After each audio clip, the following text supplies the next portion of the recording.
अवधूत गीता ह्या ग्रंथाचा मी या व्हिडिओमध्ये रिव्ह्यू करणार आहे. आध्यात्मिक धुंदी काय असते हे जर समजून घ्यायचं असेल तर जगातला सर्वश्रेष्ठ ग्रंथ नंबर 1 म्हणजे अवधूत गीता. आणि तीच आध्यात्मिक धुंदी तुम्हाला स्वतः एक्सपिरियन्स करायची असेल, उपभोगायची असेल, तर त्याच्यासाठी एक युजलेस ग्रंथ म्हणजे अवधूत गीता. या 2 वाक्यामध्ये मी डिस्क्राईब करू शकतो अख्खी अवधूत गीता. ती म्हणजे आध्यात्मिक धुंदीचं एकदम परफेक्ट कॉम्प्रिहेन्सिव्ह डिस्क्रिप्शन म्हणजे अवधूत गीता. आणि ती मिळवायचं एकही टेक्निक नसणं अ, आणि फक्त डिस्क्राईब केल्यामुळं ती म्हणजे फिक्शन वाटू शकते, असा ग्रंथ म्हणजे अवधूत गीता. ठीक आहे. आता मी त्याच्या डिटेलमध्ये जाईल. बेसिकली दत्तात्रय गुरुजी आहेत.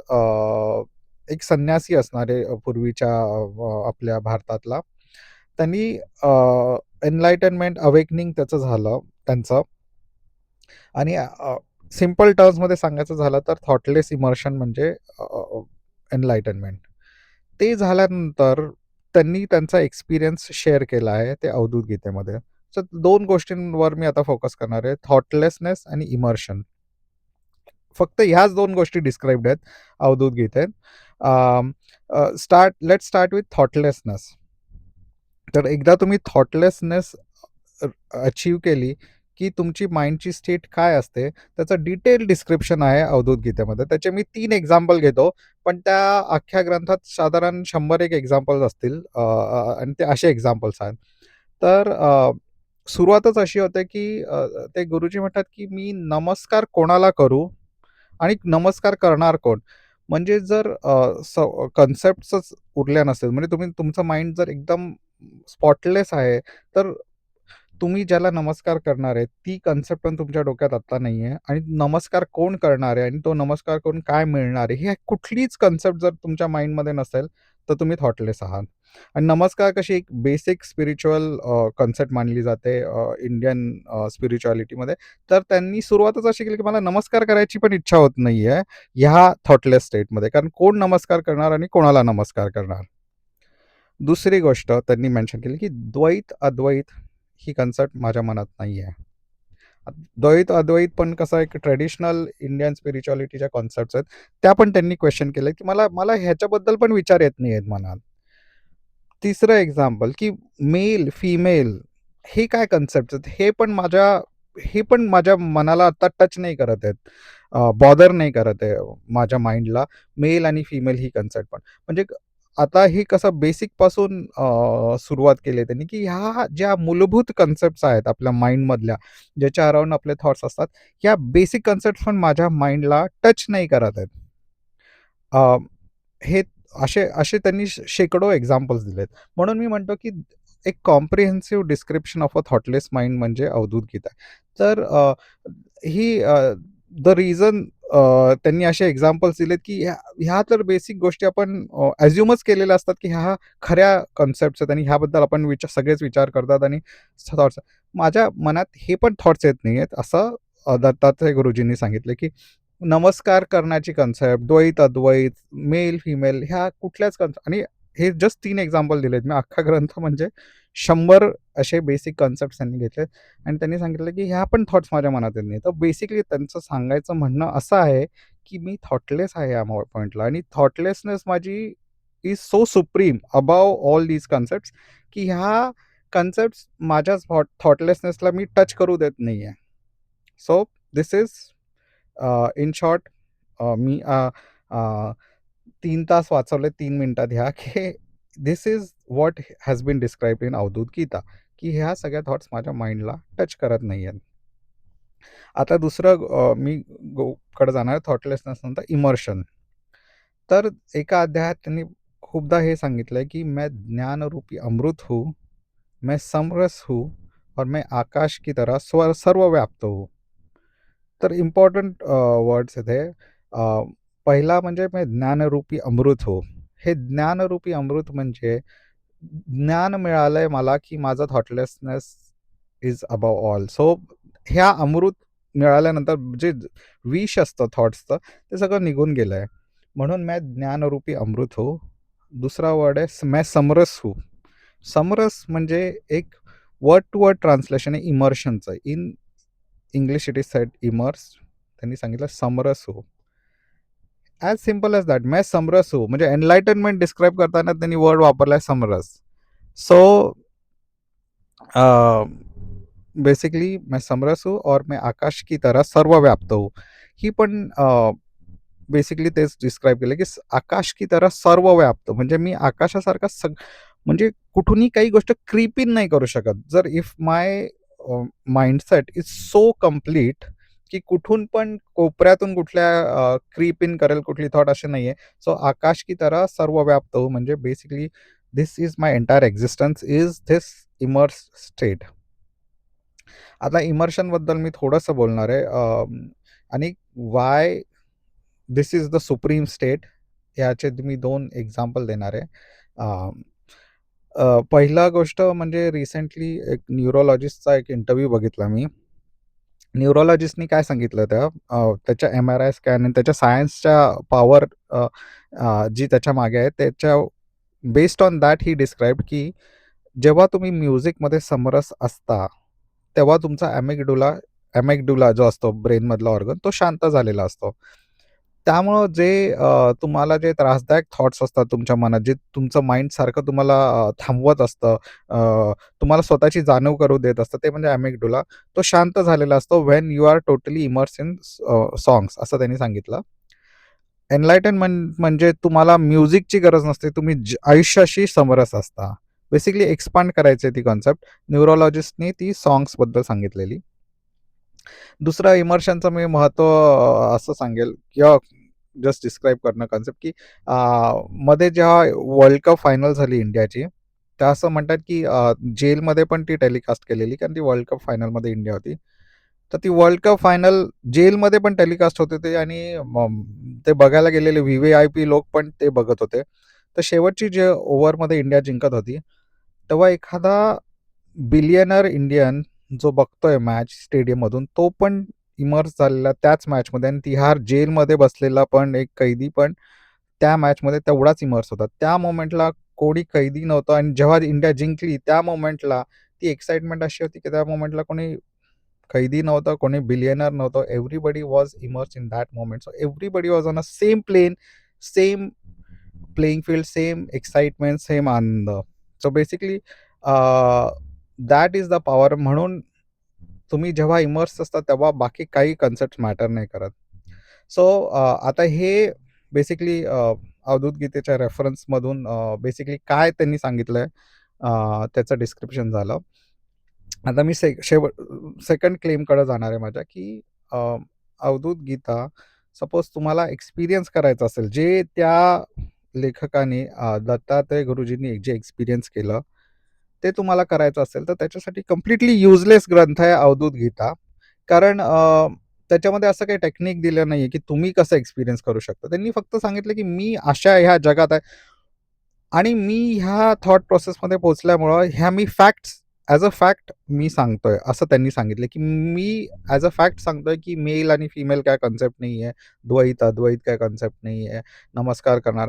अरे तुम्ही ॲज अ फॅक्ट तुम्ही सांगताय but that's because you have reach that state. म्हणजे अध्यात्माची आणि आध्यात्मिक शिकवणीची गंगा अशी उलटी वाहते की एक जण पोहोचतो त्या एक्सपिरियन्समध्ये आणि त्याच्यानंतर तो सांगायला लागतो की ह्या सगळ्या फॅक्ट्स आहेत. पण ज्यांनी तो एक्सपिरियन्स केलेला नसतो त्यांना त्या फॅक्ट्स वाटत नाहीत आणि त्यामुळे अध्यात्माकडे कोणी ह्याच्याकडेच बघायला लागता तुम्ही म्हणजे अ, फक्त ते देवरूपच बनवून टाकलंय मग दत्तात्रय गुरुजींना की देव जो असतो त्यालाच असं वाटू शकतं किंवा एनलायटन माणसाला. पण तसं नाहीये. ते it can be a experience जो कॉमनली कोणीही पण एक्सपिरियन्स करू शकतो. बट बिकॉज ही गंगा उलटी वाहते की एक आध्यात्मिक अवेकनिंग झालेला माणूस त्याची माइंडसेट सांगतोय ते आपण रिलेट नाही करू शकत. तर जरी त्यांनी सांगितलं की फिमेल कन्सेप्ट नाहीये माझ्या मनात, काहीच नाहीये, माझ्या थॉटलेस आहे. पण जो माणूस थॉट्सनी ग्रासलेला आहे, ज्याचा ॲमेग्डुला अजून ॲक्टिव्ह आहे, तो समजूच शकत नाही की ही कन्सेप्ट पण खरी आहे किंवा त्याचं माइंड त्याला फूल करू शकतो की अरे, खरंच मी पण ड्रॉप करू शकतो इगो ह्या मोमेंटला. तर आता मी त्याबद्दल बोलणार आहे, की कसं हे युजलेस आहे असं मान्य करणं. आता बरेच जण अवधूत गीता वाचतात आणि त्यांना असं वाटतं, की अरे हे काहीच नाही आहे ह्या कन्सेप्ट्स म्हणजे म्हणजे नमस्कार-बिमस्कार, दुःख वगैरे काही कन्सेप्ट नसतात. So I can also drop those concepts आणि मी पण एनलाइटन होऊ शकतो. हे एक इल्युजन आहे. कारण तुमचा अॅमिगडाला शांत झालेला नाहीये. म्हणजे तो परत जागा होणार आहेच आहे. म्हणजे तुम्ही किती सप्रेस केला त्याला फ्रंटल लोबच्या तुमच्या पॉवरनी, तरी इव्हेंच्युअली तो त्याचा एक्झिस्टन्स दाखवून देणार आहे. म्हणजे इव्हेंच्युअली तुम्हाला त्या परत थॉट्स क्रीप इन करणार आहेत. अ, सो हे कन्क्लुजन बऱ्याच जणांचं निघतं, की हे वाचून मी पण थॉटलेस झालोय. कारण मी पण ओके ह्या ज्या लिस्टमध्ये दिलेल्या कन्सेप्ट आहेत त्या एक्झिस्टच नाही करत. So I will also drop the concept of ego. हे जे कन्क्लुजन आहे ते चुकीचं आहे कन्क्लुजन, ही अवधूत गीता वाचून. कारण तुम्हाला समरस होण्याची कपॅसिटी पण ही डेव्हलप करावी लागते आणि ती डेव्हलप करावी लागते काही टेक्निक्स वापरून आणि किंवा अचानक पण होऊ शकते. पण ती एक स्किल आहे. म्हणजे जशा फिजिकल स्किल्स दिसत नाहीत. एखादा फिजिकली स्ट्राँग असेल तर कसं आपण बघूनच समजून जातं, की हा फिजिकली स्ट्राँग आहे. बट एखाद्याची माइंड स्ट्रेंथन झालेला आहे आणि he can drop the thoughts and he has reach the state where त्याचा अॅमिगडाला त्याला त्रास देत नाहीये. हे बाहेरून दिसत नाही. याचा अर्थ असा नाही, की त्यांनी ती स्किल डेव्हलप केलेली नाहीये. म्हणजे त्याला he had to deliberately work on it, reach a state where he has reached that thoughtless immersed state. मग ह्या अशी कन्क्लुजन एखाद्याने केली, की इगो एक्झिस्टच नाही करत आणि I drop it today, there is nothing to be dropped. किंवा झेन सेइंग जसं आहे, की मी आयुष्यभर गेट शोधत होतो, पण मला कळालं की वॉलच एक्झिस्ट करत नाही. तर दिस इज अ रॉंग कन्क्लुजन आणि दिस इज अ मिसलीडिंग कन्क्लुजन. आणि हे कॉमन पिटफॉल मी बघितलाय स्पिरिच्युअल जर्नीजमधला, की असं ॲझ्युम करणं की वॉल एक्झिस्टच करत नाही. There is nothing to be achieved in spirituality. That is not true. Once you achieve that thoughtless state, then you can say की बाकी काही एक्झिस्ट नाही करत. But when you are not in that awaken state, everything else does exist. म्हणजे बाकी सगळे विचार पण एक्झिस्ट करतात. तुमचं माइंड तेवढं स्ट्राँग नाही. आता ते रीच कसं करायचं, त्याचे टेक्निक्स मे बी मी ह्या व्हिडिओमध्ये कव्हर नाही करणार आहे. कारण this video is specifically to describe Avadhut Gita आणि त्याचे इम्प्लिकेशन्स आणि त्याच्या अराउंडच्या कॉन्सेप्ट. तर मी फक्त एवढंच डिस्क्राईब करणार आहे, की जस्ट बिकॉज एखाद्याने वाचलंय आणि असं त्यांनी असं थॉटलेसनेस एखाद्याचा वाचला, ह्याचा अर्थ असा नाही की तो स्वतः पण थॉटलेस झालाय. ह्याचा आता एक एक्झाम्पल देऊन मी हा व्हिडिओ थांबवेल. अवधूत गीता वाचणं म्हणजे असं वाचणं आहे, की एखाद्या ऑलिम्पिक प्लेयरनी स्वतःची बॉडी डिस्क्राईब केली आणि सांगितलं, की बॉडी माझी कशी एनर्जीनी भरलेली आहे, उत्साही आहे. मला हवं ती गोष्ट I can ask my body, की मला कुठेतरी ट्रेलवर जायचं आहे, मला कुठलातरी मोठा माउंट एव्हरेस्ट क्लाइंब करायचा आहे आणि तुमची बॉडी तुमची स्ट्रेंथ देईल, ती तुम्हाला साथ देईल. एखाद्या ऑलिम्पिक प्लेयरनी स्वतःची बॉडी डिस्क्राईब करणारा जर ग्रंथ लिहिला, की मी फिट आहे, माझी बॉडी सुंदर आहे, माझी बॉडीमध्ये एनर्जी आहे आणि हे जर अनफिट लोकांनी वाचलं आणि सगळ्या ओव्हरवेट लोकांनी वाचलं, वयस्कर लोकांनी वाचलं, की बॉडी म्हणजे एक एनर्जीचा स्रोत आहे, बॉडी म्हणजे अतिउत्साही असते आणि बॉडी म्हणजे सकाळी उठू शकते, बॉडी माउंट एव्हरेस्ट क्लाइंब करू शकते. असं जर सगळ्या जगाने वाचलं आणि असं म्हणाले, की मी ही बुक वाचली म्हणजे आता मी पण स्ट्राँग झालोय. तर काय प्रॉब्लेम्स क्रिएट होतील. जर सगळ्यांनी ऑलिम्पिक प्लेयरची बुक वाचून सगळ्यांनी ठरवलं, की माउंट एव्हरेस्ट चढायला जायचंय, तर कित्येक लोक मरून जातील रस्त्यात आणि बर्फाधीन होऊन जातील. हिमसमाधी लागेल त्यांना. तर हे this is what will happen जर तुम्ही अवधूत गीता वाचून असं मान्य केलं, की मी पण एनलाइटन्ड आहे. असं जर, तर दॅट इज माय प्रॉब्लेम, की तुम्हाला जर आध्यात्मिक धुंदी जर मिळवायची असेल, तर मात्र काही कामाचा नाही आहे हा ग्रंथ. इफ एनिथिंग हा नुकसानच करतो. कारण तुम्ही फक्त थॉट्स वाचून वरवरचं जर तुम्ही ठरवलं, की हे सगळे सिम्प्टम्स माझे आहेत, पण त्याच्या आतला कोर तुमचा जर नसेल, तर तुमचं नुकसानच आहे. कारण वरवरचे थॉट्स तुम्ही वाचून ठरवलं, की हां, मलाही नाही वाटत आहे काही विचार करा अबाउट मेल्स और फिमेल, अबाउट नमस्कार. मी पण कोणाला नमस्कार करायचे. हे वरवरचं तुम्ही जर मान्य केलं, सिम्प्टम्स फक्त घेतले आणि मेन कोरच तुमचा जर नसेल ऑफ द अवेकनिंग, तर काही फायदा नाही आहे. तर तुमचा नुकसानच आहे. मग काही दिवसांनी तुम्ही परत नॉर्मलवर याल आणि तुम्हाला असं वाटायला लागेल हे काय खरं नाही आहे आणि हे सगळे फिक्शन आहे. आणि तेच झालंय बहुतेक अवधूत गीतेबद्दल, कारण असं काही फार फेमस नाही आहे ग्रंथ.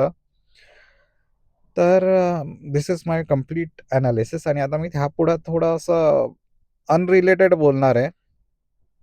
पण माझ्याकडे 5 मिनिट आहेत. ते म्हणजे हा अवधूत गीता वाचून मला खरं अभिमान वाटला इंडियन असण्याचा. पहिल्यांदा मला असं वाटलं, की अ, इन इंडियन स्पिरिच्युअलिटी जी उंची रीच केली आहे, त्याचं एक एक्झाम्पल आहे. कारण अवधूत गीता तर असं आपण अ, चर्चेतला विषय पण नाहीये हा. म्हणजे एक विसरलेला ग्रंथ पण एवढा पॉवरफुल आहे आणि एवढा मीनिंगफुल आहे आणि एवढा इन डेप्थ आहे, हे वाचून मी धक्काच बसला मला. म्हणजे ह्याच्यावरून कळतं, की इंडियन स्पिरिच्युअलिटी किती रिच होती, की जे एखादा विसरलेला ग्रंथ पण एवढा सुप्रीम ग्रंथ आहे हा. म्हणजे त्याच्यापेक्षा बेटर डिस्क्रिप्शन नाहीये ऑफ द एनलाइटन्ड स्टेट. तर ज्या देशात असे एवढे ग्रंथ आहेत ज्याच्याने मध्ये मॅक्स उंची गाठली गेली आहे स्पिरिच्युअलिटीचं, म्हणजे किती रिच ट्रेडिशन आहे. म्हणजे आय एम आय फेल्ट की आता मी आतापर्यंत इंडियन असायची मला काइंड ऑफ लाजच वाटायची, कारण आपल्यावर एवढं लोकांनी राज्य केलंय. सायन्समध्ये पण आपण काय एवढे पुढे नाही. तर इतक्या आतापर्यंत मला लाज वाटायची, पण आता मला अभिमान वाटायला लागलाय इंडियन असण्याचा. आणि मला आता इंडियन्स ॲक्चुअली जास्त इव्हॉल्वड आहेत असं मला वाटायला लागलं. जसं वेस्टर्न वर्ल्ड सायन्समध्ये, मॅथ्समध्ये जास्त इव्हॉल्वड आहे. त्यांचा माइंड यू कॅन सी की ट्रेन्ड आहे to be better engineers. But as spiritual beings और as humans, Indians are better evolved civilisation. साधारण मला असं प्राऊड वाटायला लागलं अक्षरशः इंडियन असण्याचं. आणि असं एक आपल्याला धरोहर मिळाली, एक माइंडसेट मिळाला आहे, जो आपल्या कल्चरमध्येच भिनला आहे, असं वाटायला लागलं मला ही बुक वाचून. अं, जे थॉटलेस आणि इमर्शन आणि स्पिरिच्युअलिटीच्या अगेन्स्ट असेल हे concept of a nation, but it's not about concept of nation, but it is concept of evolution आणि तुमचं सिव्हिलायझेशन कसं इव्हॉल्व्ह झालं आणि तुमच्यावर कुठले संस्कार आलेत. आणि तुमच्या काही संस्कार डिरेक्ट येतात पॅरेंट्सकडून, काही संस्कार generation to generation pass on झालेले असतात. तसे आलेले असणारच आहेत.